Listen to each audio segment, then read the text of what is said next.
Call the meeting to order. Roll call. Mayor Corbett. Here. Alderman Matthews. Here. Alderman Silver. Here. Alderman Spicer. Here. Alderman Wall. Here. Need to adopt the agenda. Do I have a motion? Motion. Second. All in favor? Aye. Any opposed? Motion carries. Proclamations. This is something I asked the city to do. Every year we got a lot of kids that volunteer to join the military, various branches. And while they get a little bit of recognition from the schools, I think a lot of that seems geared towards the kids going off to college. And so we'd like to do something as a city going forward to recognize you all for your service. So if you guys all want to come up to the front, I'll read the proclamation.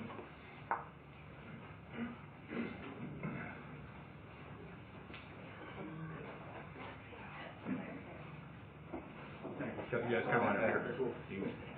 And then face up. Right that way, yeah, sure. Better get used to lining up. Yes. All right.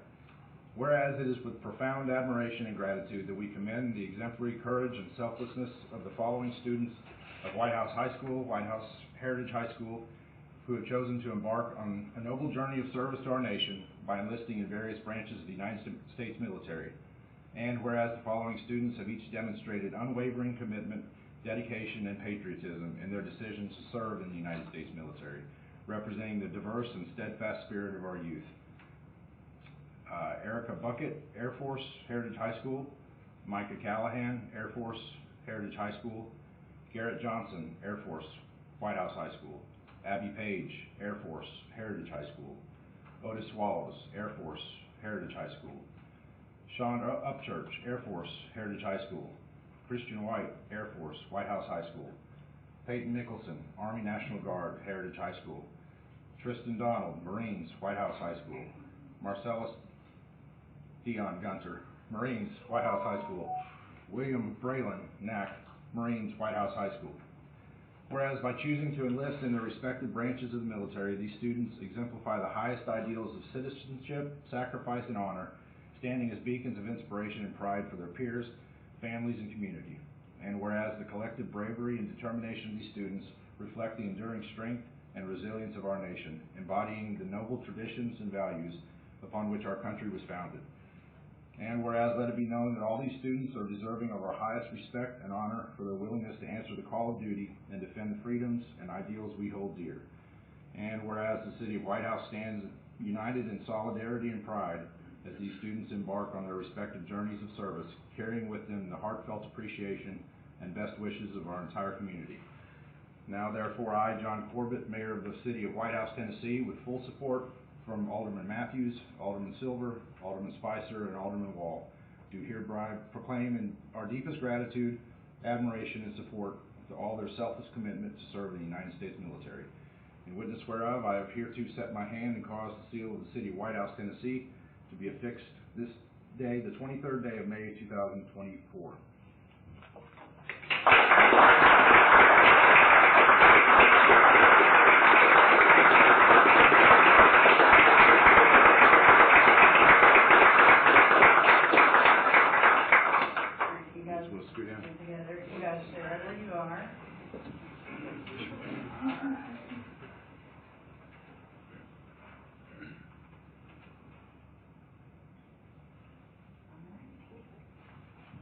Thank you.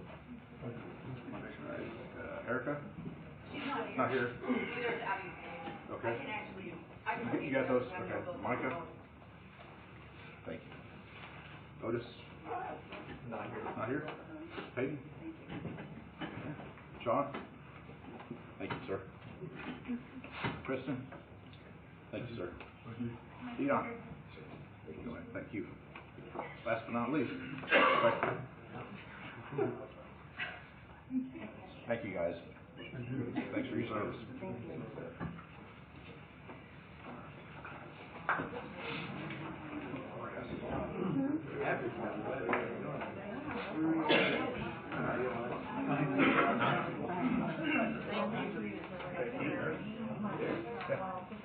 Thank you.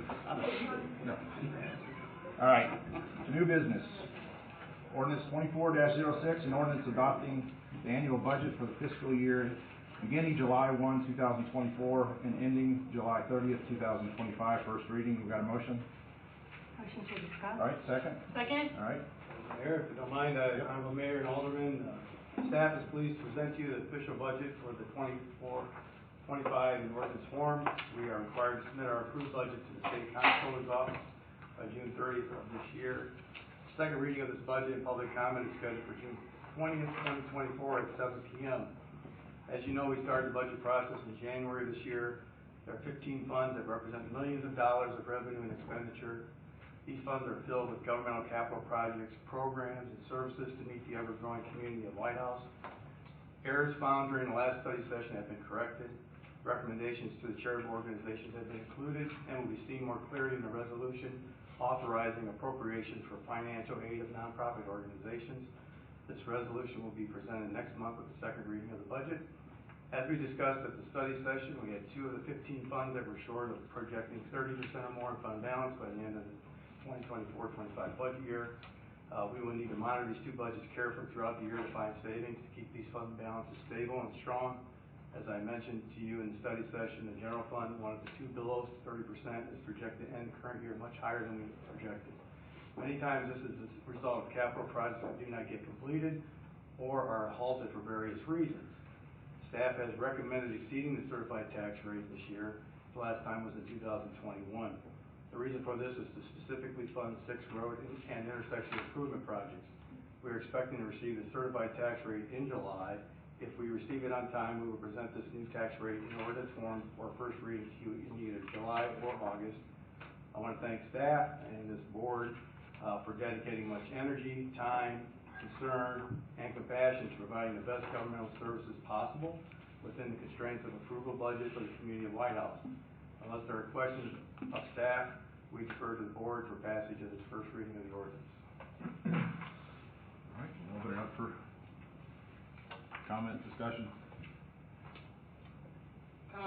I'll go first. All right. One of the things that we've been wanting to discuss with the budget was a compensation study. It was presented to us by the consultant earlier.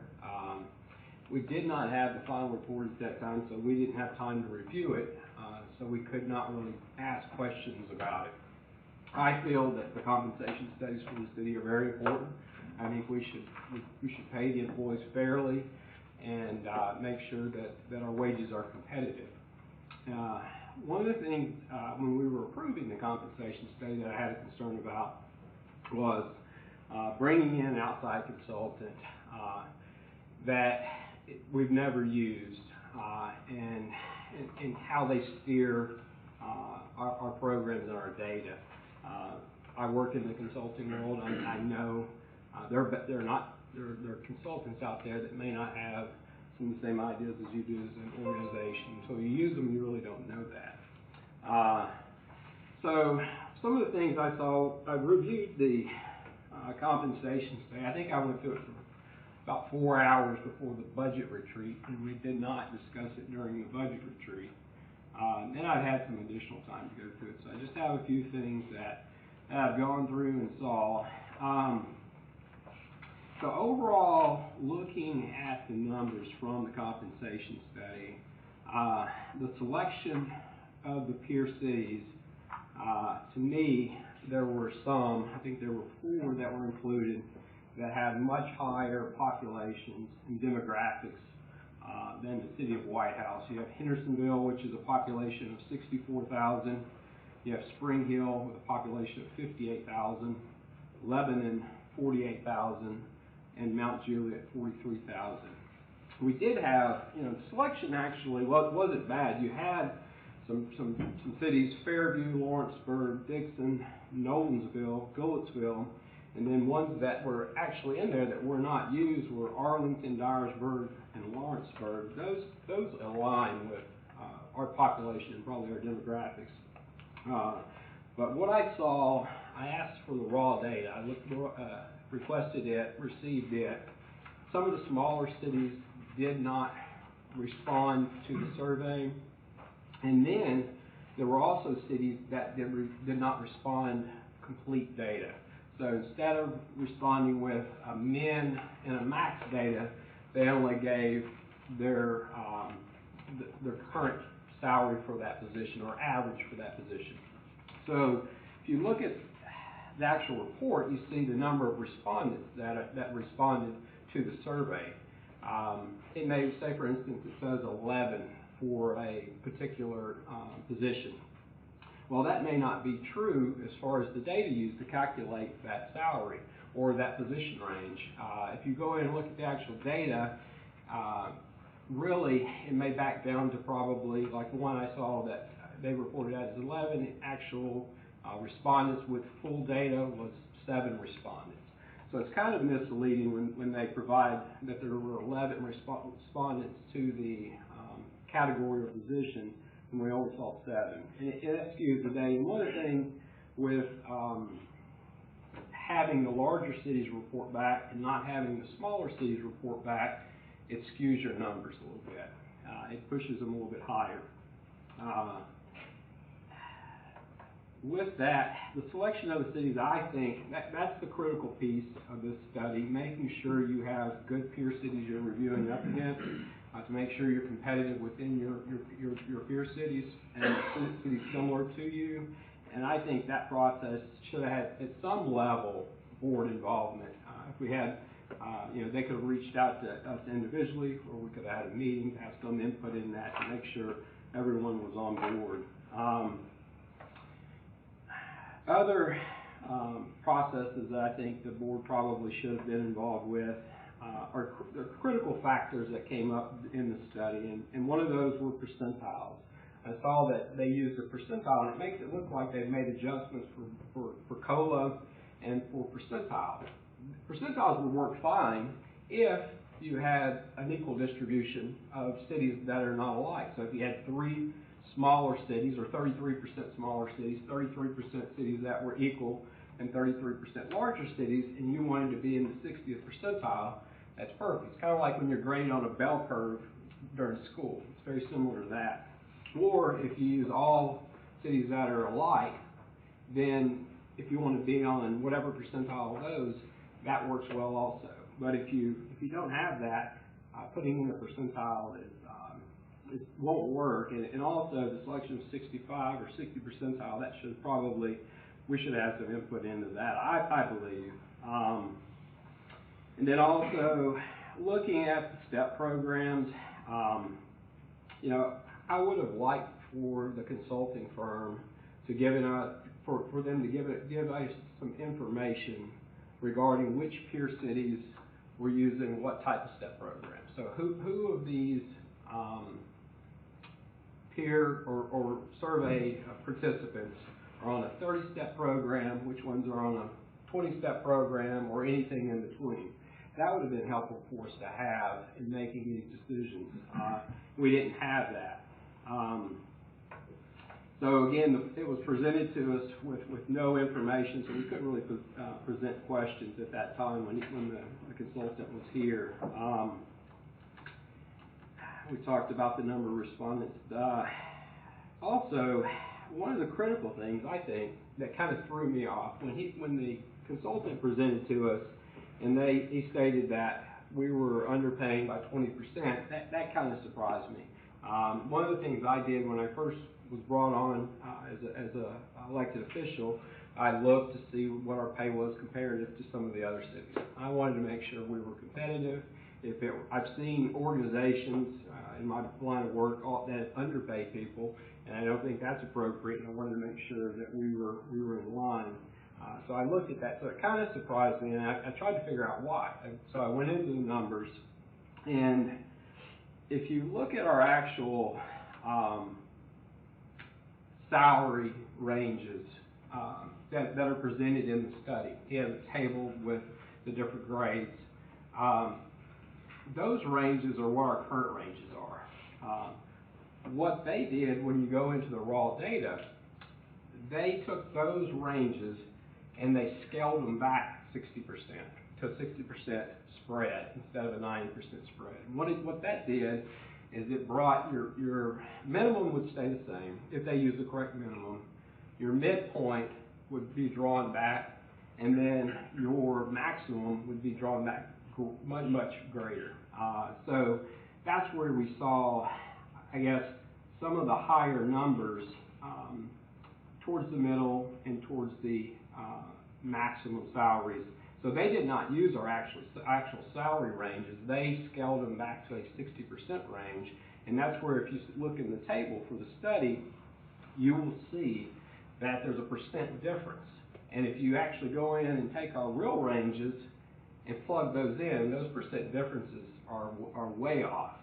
And I understand that we're on a 30-year step program, and other cities may be on other types of programs, but that's where them providing that information would have been valuable to us to see. Because I looked at some other studies that they also have conducted Evergreen, and one of the things that I saw is they have actually evaluated cities that are on a 30-step program, and their ranges were similar to what the target ranges should be for spread, 60%, 55%, and they did not make recommendations to them to move to a 20-step program.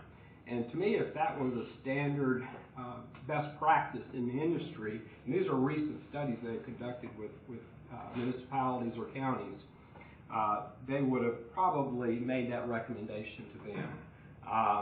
So with that, if you have to me, when I look at it, if you have a 60% spread versus a 90% spread, and you're on a 30-year step program, your raises are just not going to be as high, I think, because that's kind of how it works out between steps. But again, that's something I think we should discuss and we should look at, especially with our peer cities, to see what they're doing. So also, and this may be just grouping into grades, I noticed that even with the data kind of shifting higher with the higher population cities, the ranges that came back in the data were not actually utilized for some of the grades or for some of the positions. Some of the positions were placed into grades that were sometimes $10,000 more than what the next grade, what the salary showed it should be, but the grade level was bumped up, and that's discretionary. That's decisions that can be made internally. But I noticed that for several positions where they were bumped up to the next grade when the salary data came in at a little bit lower. Let's see.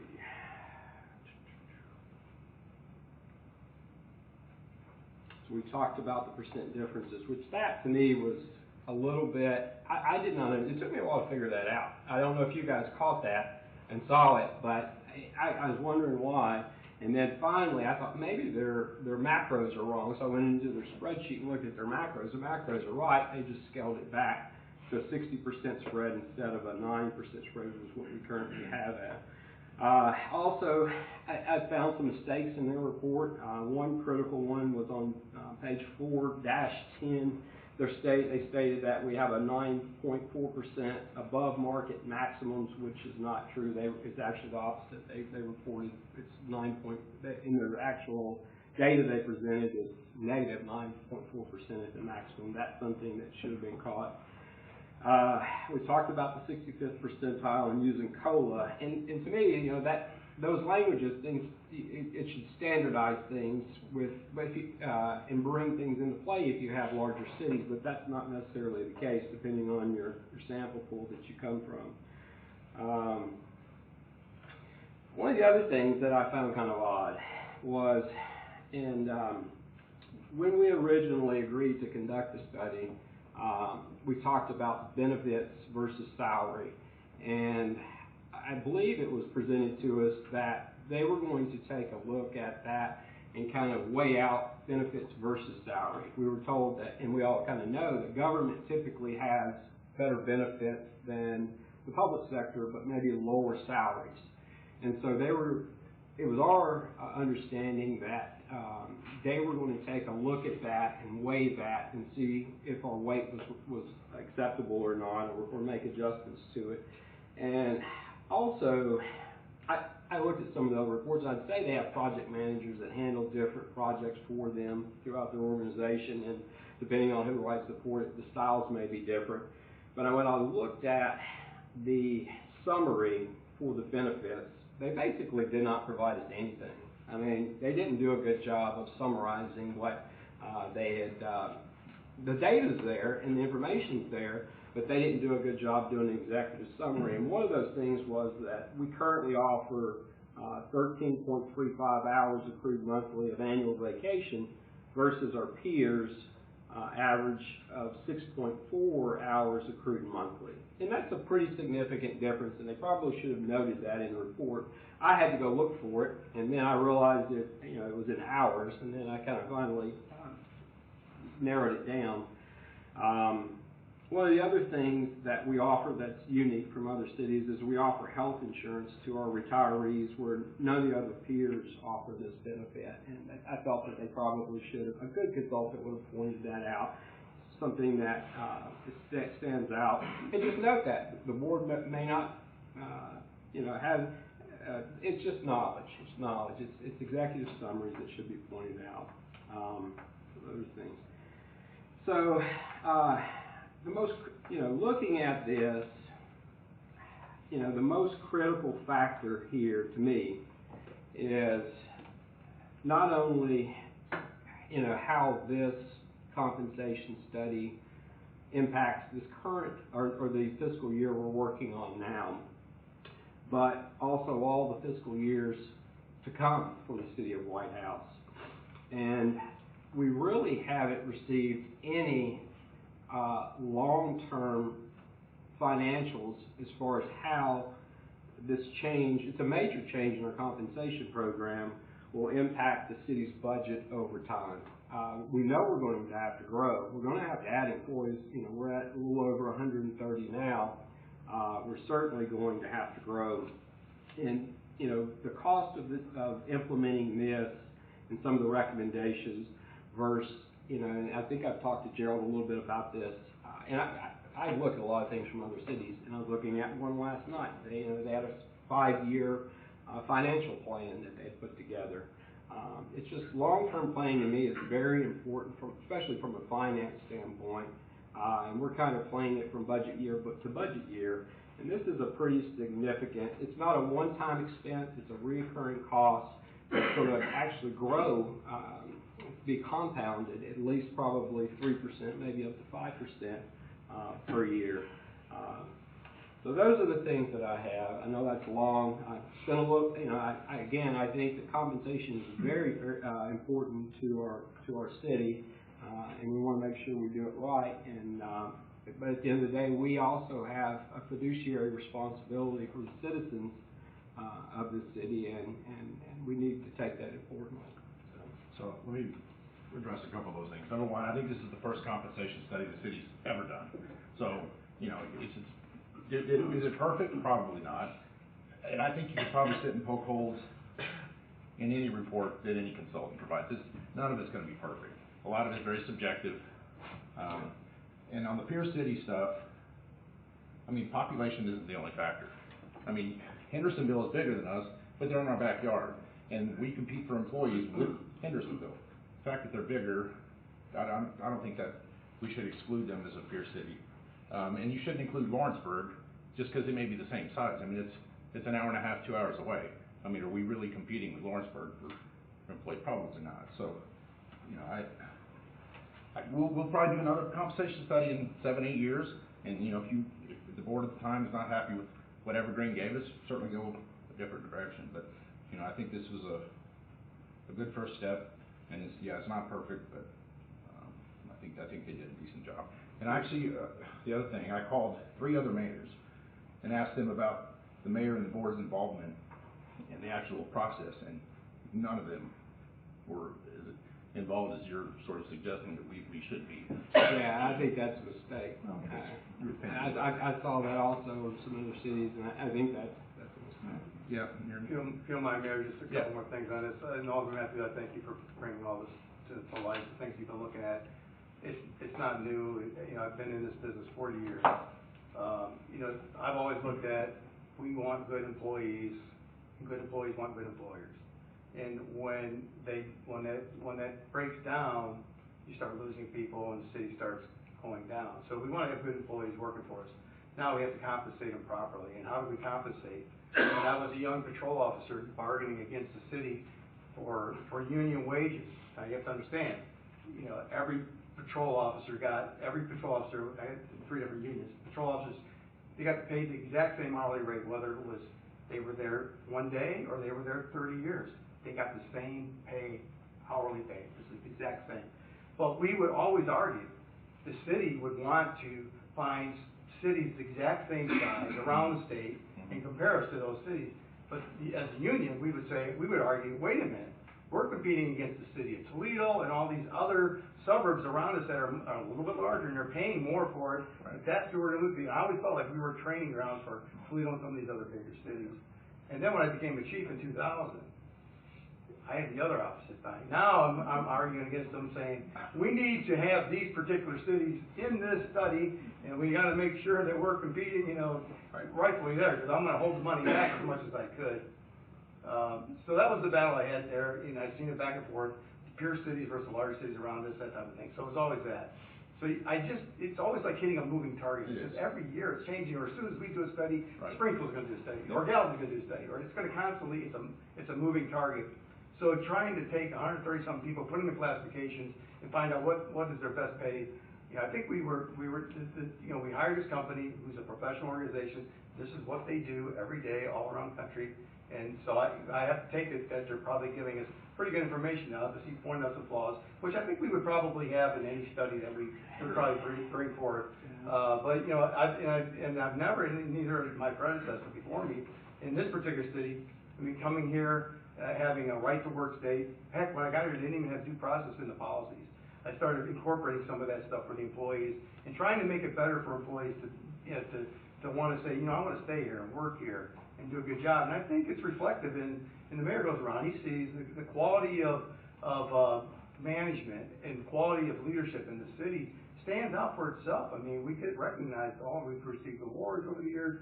So you're seeing a lot of good things from the city, and it's the result of that is the department heads that are working hard to make sure their departments are providing good quality services to this community. So we can get into the details of this. We have millions of dollars of programs that we're doing, and I think, you know, I think we present this correctly. I think maybe if there was anything we would have done differently, probably would be on the healthcare issue. Maybe we should have asked the board to approve it separately, whether or not we should give the employees the full, make up the difference from the increased cost.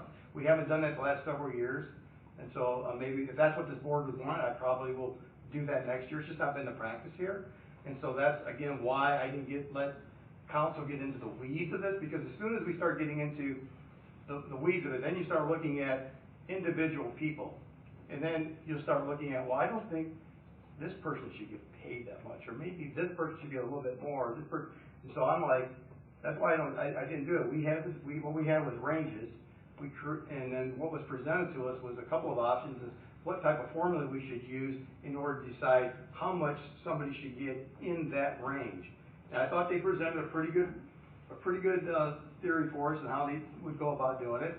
And so I think that, you know, here we are with these ranges. How do we put somebody into it? It wasn't that, you know, it's not perfect. There was some that I was questioning, like, I'm not sure I would do this, but I didn't want to apply a different formula to 1 or 2 or 5 employees when I have 134 of them, I think it is, that we have, and we had to do each one separately and do that same formula for every single one. So when we use how many years of service have they had in their particular position, and then how many years did they have with the city. So we gave them credit for being loyal employees for being here with the city. I haven't been here with the city all that many 16 years, but it didn't. I mean, I only had 4 years as a police chief, so they gave me half credit for that. So where Police Chief Brady has been here 20-something years, so he's 12 years as a chief. He received a lot of credit for his years of being here as a sergeant and as a patrol officer, and then that caused his rate to go up pretty high in his grade. But we had a 20 years. We were doing a 30-year program. They offered us 20, and they offered us 15 and 10.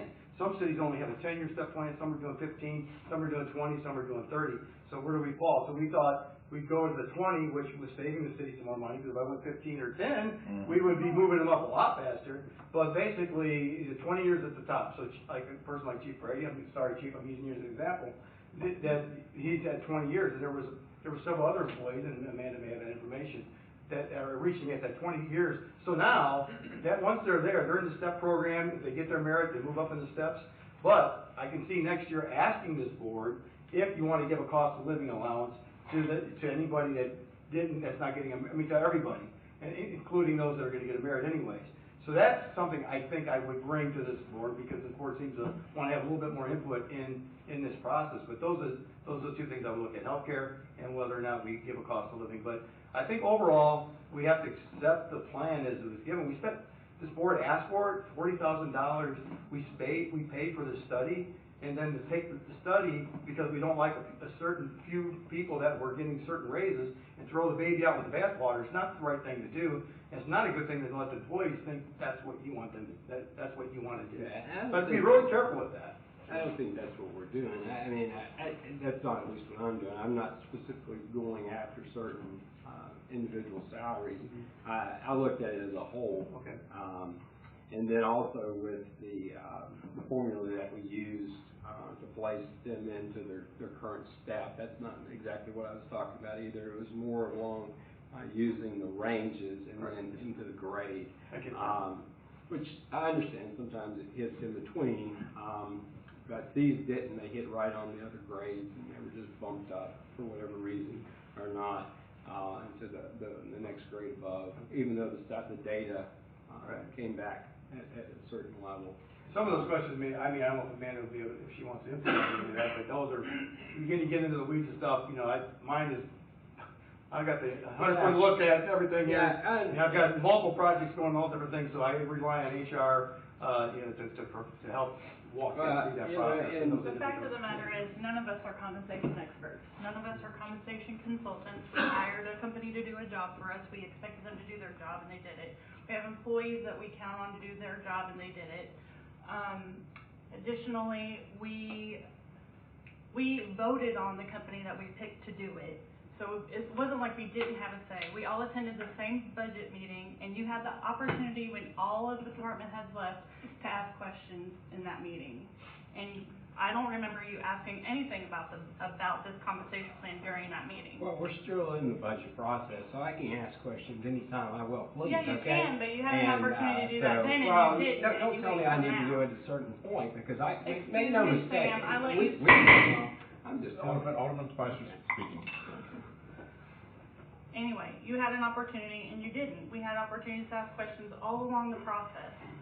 And I agree with the mayor when he says you have to think about the cities that we compete against.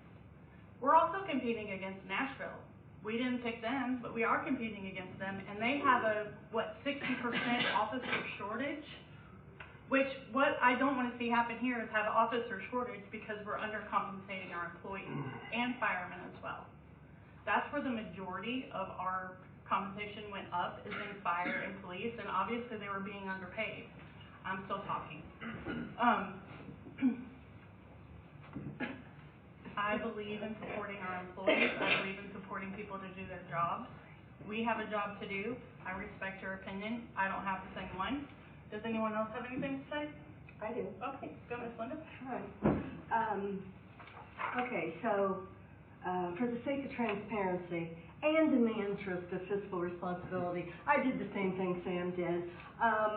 I was not involved in the budget review, so I wasn't available to ask questions. And we were given a pay proposal for this pay plan of $902,000. The department heads all gave their budgets, and everyone referenced this proposed pay increase, but no one really spoke about it during the May 14th review. So I asked the city to condense everything down so that we had a bottom line, how much salaries are going up. I mean, having 18 different budgets really wasn't helpful for me, and I am a CPA. The $902,000 turned into $1.3 million, and that's base salaries. according to the documents that were provided to me. We did pay $35,500 for the study, and the study entailed more than just people making money. I mean, they did some reorganization, some reclassifications. I mean, it was a useful study. They presented it to us with, at that meeting, where they started reducing things down, you know, taking out the 2.5% merit, the 2.5% COLA, delaying positions, and the last thing that I knew, the total financial impact was either going to be $195,000 or $55,000. That was the end of it. So when we had the May 14th meeting with all of these increases, then the reports came in. You know, I asked for additional information. In the meantime, all of the aldermen and the mayor, I'm assuming, received an anonymous letter saying that, to paraphrase, the employees were disappointed in the amount of raises that they were getting, and it seemed like the department heads were getting 25% increases. The letter stated also, and I quote, if any questions were raised, there was a defensive attitude and very little transparency. So the board was urged to ask questions. We did. We were told it was one disgruntled employee. So I'm looking at an increase of 21% for salaries. And I requested the current versus the proposed salaries, Evergreen's presentation, their support documents, and the worksheets along with this budget condensed into salary lines. So using that information, I did a deep dive and I started looking at individual positions. I mean, it's the only way to look at it. I mean, you can't just say, you know, here's this, because we've got people working 20 years, 5 years, 2 years. I mean, you have to look at them individually. You have to look at what the comparables are. The COLA adjusted salaries that the peers submitted, but I couldn't arrive at the proposed numbers that were showing up. So I requested a meeting with HR and asked the questions, and you know, it was about some responses. They didn't get enough responses in order to have any kind of data to use, so that they would go internally and I'm going to put my hands down now because I like to do this. They were using internal calculations in order to come up with these salaries, which I don't know that that's scientific. And I agree that, you know, while someone could go to Hendersonville, the salaries of someone working in Hendersonville has got to be adjusted for the population differential. I mean, 3 to 6 times the population, your duties are going to be, your workload is going to be different than what it is in the White House. Some of the questions were challenging, and I was told that basically maybe I should talk with the Evergreen personnel for more detail. So I accepted that invitation and broadened the invitation to the other aldermen if they were interested. However, I got an email back stating that the city administration, and I quote, did not see a need to arrange a meeting with Evergreen Solutions at this time, and I was directed to the administrator if I had further questions. Which to me kind of goes back to the anonymous letter that, you know, let's just shut this down. So, I worked with the numbers I was given, and I just want to talk about a few calculations. I'm not going to call out anybody's name, anybody's salary, but I immediately pulled out the directors, the assistant directors, the chiefs, the administrators, and that's 18 employees according to my calculations. And out of that, $317,000 are going to these 18 people. That's 41% of the entire $1.3 million. Oh no, I think that's $779,000. Because there is a differential between the 1.3 and the 902 and the 779 that we ended up with. 2 people didn't get a raise, so that ended up being a $19,800 raise per year per person for these directors, assistant directors, chiefs, assistant chiefs. Okay. So these are remarkable increases. I mean, we're talking 59%, 48%, 25%, $57,000, $42,000, $31,000 annual increases. And this is annual. This is what Sam's talking about. I mean, this is not just a one-time hit bonus. This is every year for the rest of their employment. So my second view, who receives the top 10 salary increases and how much that was. Collectively, the top 10 people are getting their increases. Top 10 increases is $295,000, or 38% of the total $780,000. That averages to about $30,000 per person per year. 9 out of the 10 top increases were directors or department heads, and I've broken that out. Who's getting what? The next was 160. The remaining, 105. And then the remaining $220,000 is split over 103 employees. And that's only 55 people because 48 people didn't get a raise at all. And it explained to me that that's because they were recent hires, they were hired in at the market, and that seems reasonable. I mean, if we've employed them recently, maybe they're getting paid market. But I found that wasn't true. While I was researching the city's years of service, I found an employee who has 30 years of service in the same position for 8 years, and they got zero. Zero. To me, that's so insulting. There was someone who worked for 14 years, 4 years in the same position, again, increased zero. Worked for 6 years, same position, zero. And I am sure that there are some other ramifications that I don't have the information for, possibly. Another oddity that I found was that someone who had been identified during the budget presentation in several instances was getting a 28% raise, and they're retiring. So my final research was to go into the Evergreen Solutions and read the narrative. And what I didn't realize is that, and I quote, in effect, to reestablish the desired market position and place compensation where the market is trending instead of where the market is today. So they are actually not paying competitive wages in this study. They're trending, which, okay, today they're trending up, tomorrow they're trending down. We can't pay people based on a trend. That would be nice. So, I know that we want to be leaders in the compensation.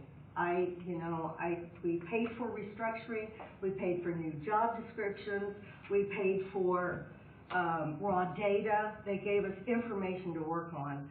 But as Sam brought forward, our benefit package is a lot better than a lot of the others. In fact, Evergreen said it's generous, was the word that they used, generous. So, in conclusion, $1.3 million compensation would be discussed and approved before any employee's discussion. And I'm bewildered by the rationalization of talking to employees and telling them that they're going to get a raise of these magnitudes before the budget was even approved.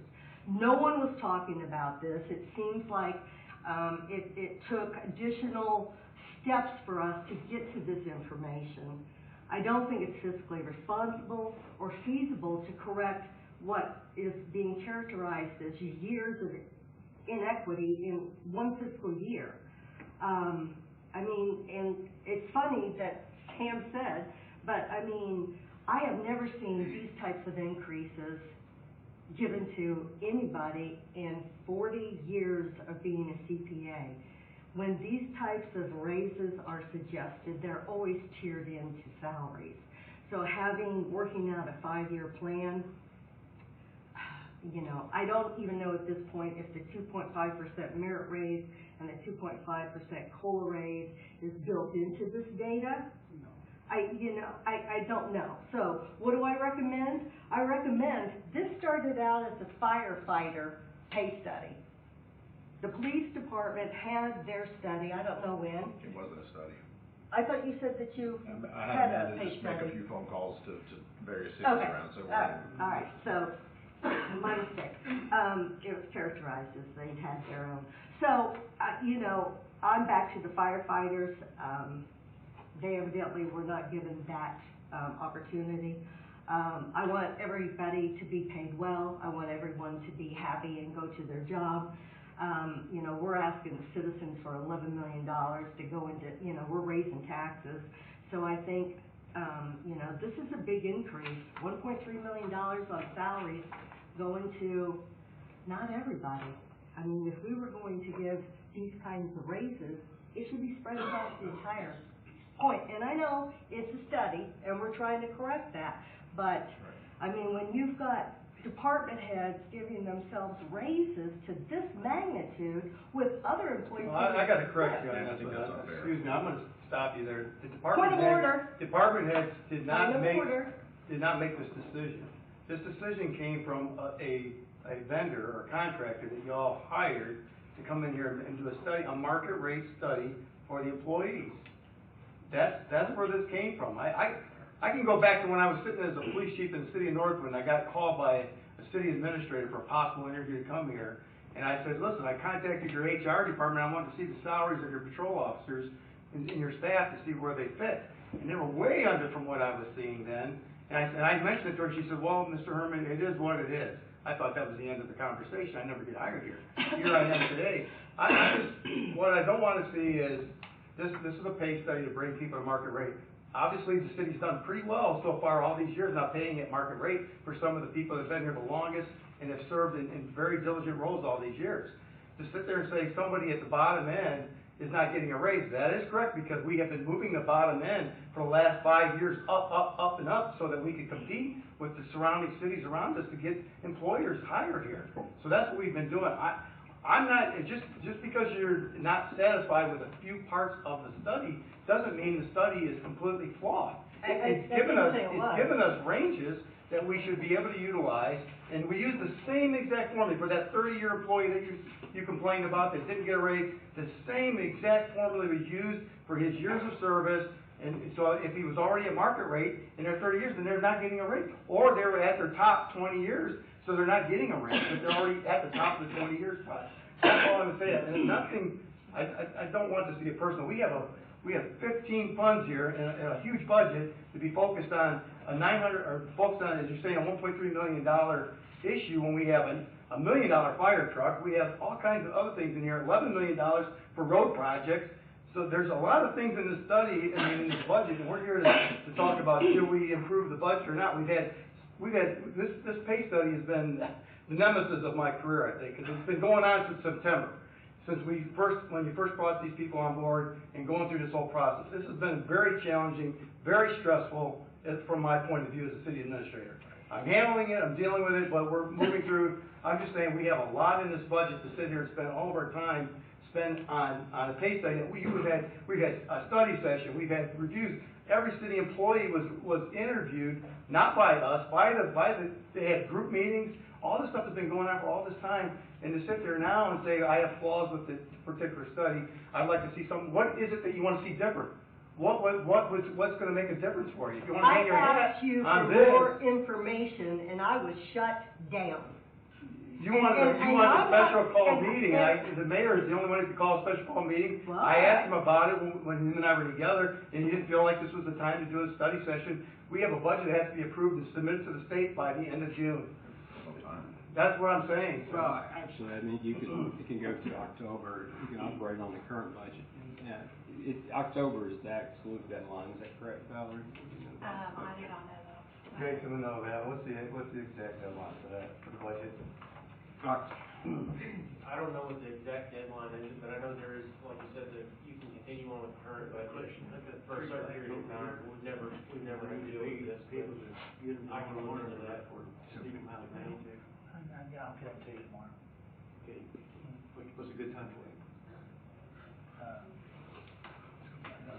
All I'm saying is the optics are not good. I agree with Alderman Silver that discussions with you, it puts us in a weird spot when employees have already kind of had their meetings and it's kind of puts them, well, you can get this if the board approves it. So if we approve it, great. If we don't, then it sort of puts us in a bad spot. So I do agree with you. Can I say a few words? Yeah. All right, so we can talk numbers, we can talk percentages all night long. All right, in my 32-year working career, I ran or managed 4 different businesses that were quite successful in that time frame. The key word here is retention, okay? We want to retain our employees, and we want to pay them fairly. Is that not what we wanna do? We wanna retain our employees. We're fighting against, we're not just fighting against governments, we're in the national MSA, we are fighting against the state. State did their study a year and a half ago, they're just now implementing their pay raises. The city of Portland, city of Greenbrier, they're both doing pay studies as we speak. Everybody's doing it. Not only do we have to compete against the local governments around us, we have to compete against the private and public sector. So there's a lot we have to compete against. Now, the last guy I hired, when I sold my company 2 years ago, had been with me for 4.5 years. I had a man that had worked for our company since 1974. So retention is very, very important. And when you start talking about turning employees over, what was our numbers last year? 12% we lost? Yes, sir. Okay, so we lost 12%. Every time you turn an employee over, it costs us money, training, unemployment. There's a lot there, okay? You lose a cohesiveness with your people, okay? You lose a lot of things. You know, Isaiah, what happens when you lose, say, 2 guys next week? You're set back. Puts you in a bad spot. Puts you in a bad spot, doesn't it? Okay? So, for us to sit here and complain about this, I'm going to tell you right now, I have no problems with this $1.3 million increase. None at all. Because I admire everything that every one of you do. Okay? Police force, fire department, Isaiah, public works, wastewater, everybody. Okay? Amanda, I couldn't imagine having your job. Okay? I admire everything you do. You all work hard. So, I'm not going to complain about it. If you need to be paid that, then I vote for we pay that. Because we've got a lot to go against. And we've got a lot more important things to deal with than sitting up here and arguing about, you know, numbers and percentages and what did or didn't get done. So, you know, we'll take that hopefully as a positive note. So, but, you know, Gary's right. We've got a big budget. We got a lot of things that are important. You know, and if we need to pay our people, we need to pay our people. If we, you know, I'd like to see where we don't lose any people every year. That would be my goal. You know, let's keep them working, keep them happy, keep them compensated where they need to be compensated. Because, you know, we've got a lot of competition out there, and, you know, we probably could have kept some folks in our group that recently left if our compensation would have been higher. So, good people. So, I applaud you for what you do, and I appreciate what you do. So, I'll leave it at that. Are there any other budget items that anybody wants to discuss? Gerald, did we we talked about the 2 signs that were going to be replaced out here in front of the municipal center when we discussed reducing that down to 1 sign. Is that also put in? As I look, I think we kept that in, did we, there for 2 signs, because of the position of when the architect reviewed and studied that intersection when they built the original ones, they felt that was the best angle. You would need 2 of them to be able to capture all 4 intersections as people are coming in to be able to see what time. So we left at $75,000. If we need to reduce, it'll be a little later. Yeah. You have to remember, anything over $25,000 comes before this board. Yeah. Just some of the overall, but with other items with budget, and we didn't get to include that this year, but it's something I hope that we can look for in the future. We've got some costs that are associated with the rec center, but placing additional funds, and John, we talked about this in the budget retreat, and I thought we had agreed on putting some additional funds outside of the street aid, whether it goes into a capital project under a certain budget. I think that we're a little bit behind on our road paving, and it's kind of hard for me to explain. You know, we're spending $24 million on a recreation center, another $600,000 to put equipment in it, and you've got someone that's lived on a road for 40 years and the road's crumbling in front of them, and we don't have the money to pave it. And, you know, I think we have an obligation to make sure that we pave these roads, we keep them in good shape. It's expensive. So I think we need to play a little catch up. This year I know the budget was tighter, but I think that's something we may have to do when the census is done. Maybe that and money will help. But I think we can't wait. And, you know, I think we need to, if if we have, especially if there's some roads, I go down and I think, Oh, your how ward in is the world, pretty- well, not even my ward, I drive through other wards, Yeah. how in the world did our roads get this bad? So that's just a side note. Flooding has something to do with some of them. You know, one of the things too, and I see Kevin in the email, and Kevin does a great job with the gaming room that's going in at the rec center. It's kind of, I've heard some mixed feelings about spending money on something like that, and I've asked Kevin to look at, you know, we've appropriated, I think, $125,000 for the equipment. To just look at that and see, to make sure if there are areas to make reductions in cost and still provide what we need to the users of that facility, I think it's a good idea. I wasn't familiar with gaming rooms, and so I did a little homework and looked at kind of how some of these were set up. A lot of them are private. They do have some municipalities that have them. It's because we're old parts, Sam. No, that's right. That's right. So, And I think it will bring additional revenue. They can rent this space. Like, I encourage you to attend the League of Service Board meeting sometimes and listen to the topics that we talk about, because some of the things that you're mentioning are things that we have discussed in this meeting. Yeah. And there's a reasoning behind everything that Kevin has put into that budget. So, anyway, that's all I'll say. Great call out on the extra Yeah. paving. I agree. I think that's something we need to revisit. And if we have to juice that budget a little bit to get those done on a quicker rotation. I feel bad for the citizens because, you know, just some of these roads, it's just how in the world did they get in this shape so quickly? And they just weren't being kept up with. Maybe. And I agree with you. I mean, we had limited money that was being spent over the years on paving. When Joe Moss came here, he decided to do some gravity sewer like behind here in Hobbs Drive in Valley View.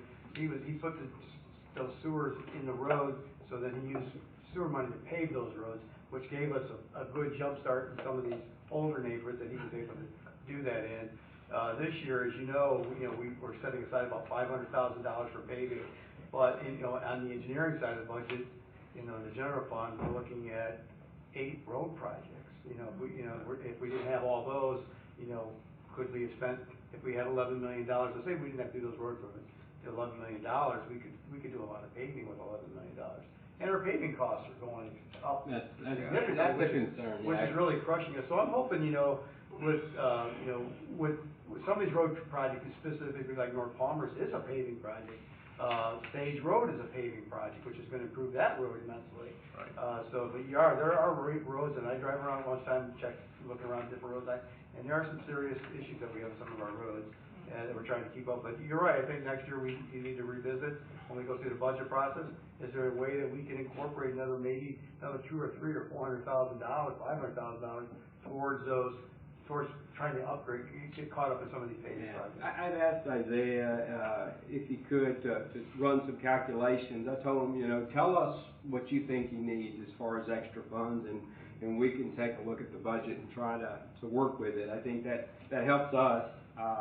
And then knowing, I guess you break it down into linear feet or whatever, and that you've got, and use GIS to map out what you've got, and I think that would help because right now it's kind of up in the air when the money runs out, and we have a list, and and I try not to make any commitments to anyone as far as because we don't know, and of course they want the roads fixed and.